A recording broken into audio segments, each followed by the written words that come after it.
guys, DarkLord Projects here again, and today we have a $500 quality multi-purpose PC build. So let's get started. So the CPU for this build is the AMD A10 7850K, which is $135. It's clocked at 3.7 GHz, it's an APU, and it's quad-core. So this is one of the top-of-the-line APUs AMD has to offer currently. With at 3.7 GHz and quad-core, that's some pretty top-of-the-line specs. Another really nice thing is that it is an APU, so you do get the benefit of having an integrated graphics card in your CPU. So you do have a combination, so instead of purchasing a CPU and a graphics card, you just have it both combined. Now that helps lower the price of the build a lot by making it only $135 for only two of the most expensive parts, and this thing is pretty well rounded.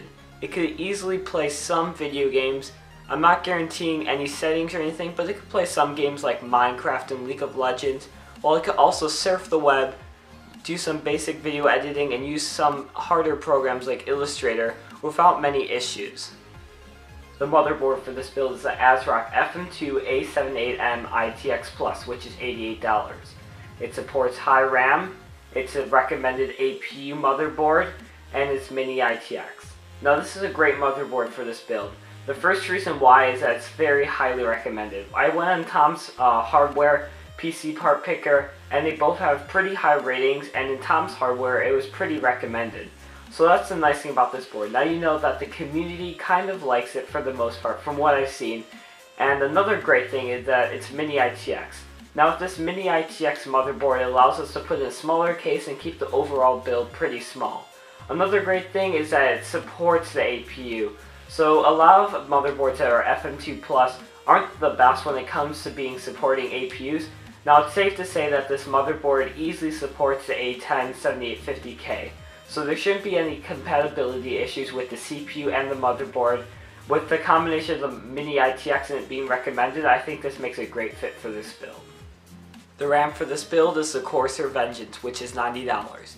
It's 2133 MHz, it's 8 GB, two 4 GB sticks, and it's fast, high quality RAM. Now the great thing about this RAM is that it's only $90 and you're getting 2133 MHz speed. Now when it comes to high speed RAM, around the 2000 for DDR3, these RAM kits can be around $100 to $120, so we really got a nice deal with the $90 set of RAM. Now CORSAIR Vengeance isn't cheap RAM at all, it's pretty high quality. Expensive RAM, so you know when you buy this RAM kit, you know you're going to get a very nice set of RAM.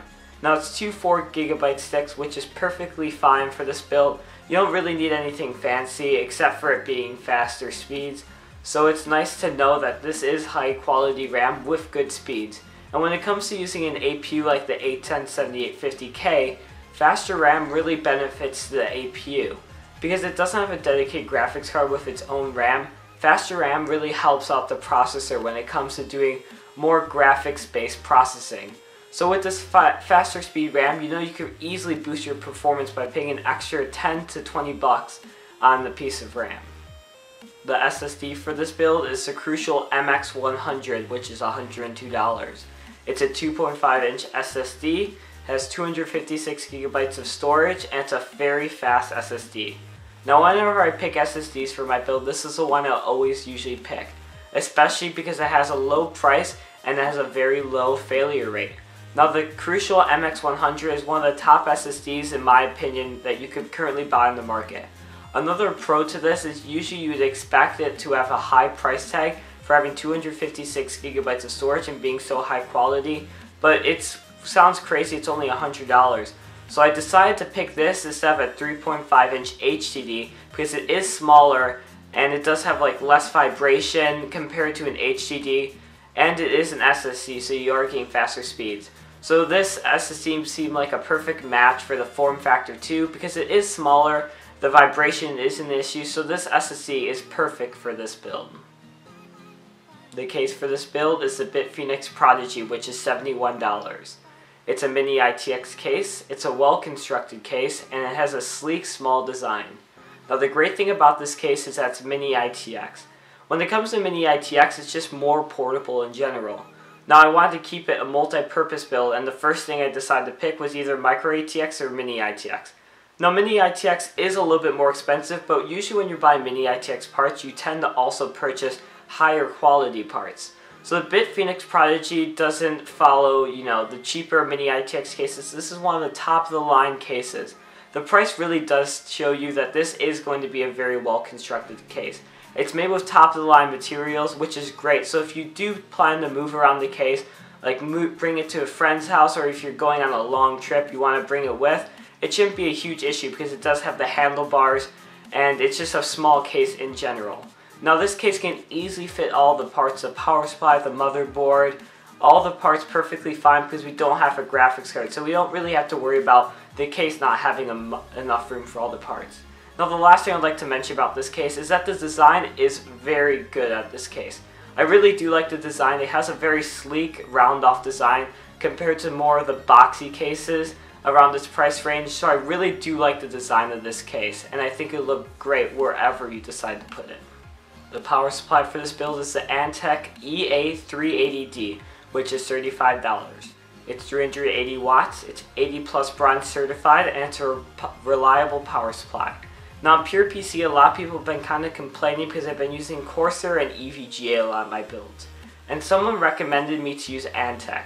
Though the one issue I do have with ANTEC is that it is a little bit higher, but it perfectly fits in this build because this is a quality build, so I think it's totally worth spending the extra money getting this power supply.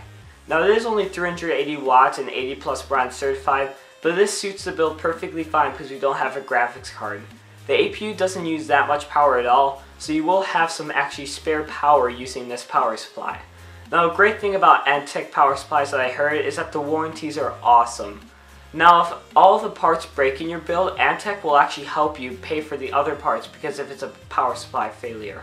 Unlike CORSAIR, they'll just refund you for the power supply, but all the other parts you have to go find your own, talk to the companies, and it's just a huge mess if the power supply fails. So ANTEC has that covered, so what it keeps the name of the quality build having a quality power supply. Another great thing about ANTEC is that it's very efficient. So 80 plus bronze certified is pretty efficient, especially at its $35 price tag. Now pretty much this power supply suits the build, pretty decently. It isn't really designed for being upgraded because it's low wattage, but for this APU it should be perfectly fine. So that's pretty much it, guys. Make sure to follow me on Twitter. Go to purepc.net, like, comment, and subscribe, and I will see you later.